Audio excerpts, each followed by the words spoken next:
Fever coach confirms Caitlin Clark's comeback, slowed by ankle injury speculation, has swirled around Indiana Fever star Caitlin Clark's return to the court after she spent more than 5 weeks rehabbing a groin injury, the latest setback in a season defined by interruptions.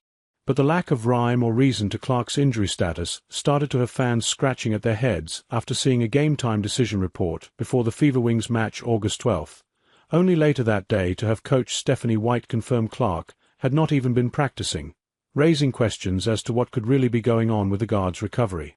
Tension only escalated after beat reporters Scott Agnes and Chloe Peterson released conflicting updates regarding a minor bone bruise Clark suffered on August 7, an injury that had not been previously reported. Agnes noted the setback did alter Clark's return timeline, while Peterson stated it had not. The franchise responded with a vague statement that read there was no timeline or projected return to play, so it's impossible to say if it was impacted. So it remains the same. To give Caitlin as much time needed to ensure she comes back fully healthy, which every day she is working hard to do with the uncertainty mounting, fans took to social media expressing frustrations and wondering if the star would even be back at any point in the season. Fever coach Stephanie White confirms Caitlin Clark ankle injury affected return timeline on Thursday. Coach White appeared on the Query and Company podcast show on 107.5 The Fan.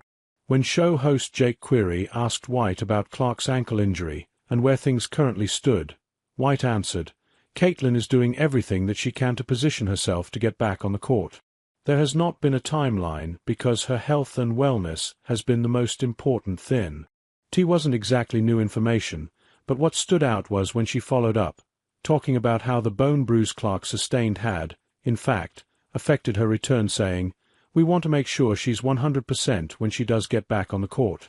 Certainly the progress that she was making slowed a little bit. The confirmation that time had been added was in line with Agnes's initial report, and provides clarity as to why Clark's status has flip-flopped from being day-to-day to game-time decision to eventually landing at no return timeline.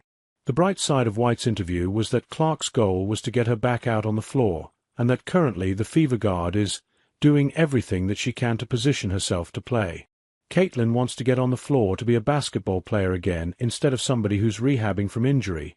White told Query for now, the Fever are set to face off against the Minnesota Lynx Friday, with Clark listed as out for the matchup. But there are 9 in-season games left, and Indiana currently sits at number 6 in playoff position. The hope is that Clark can rejoin the squad and maintain their spot to make a deep run, and who knows, maybe even get a shot at the title.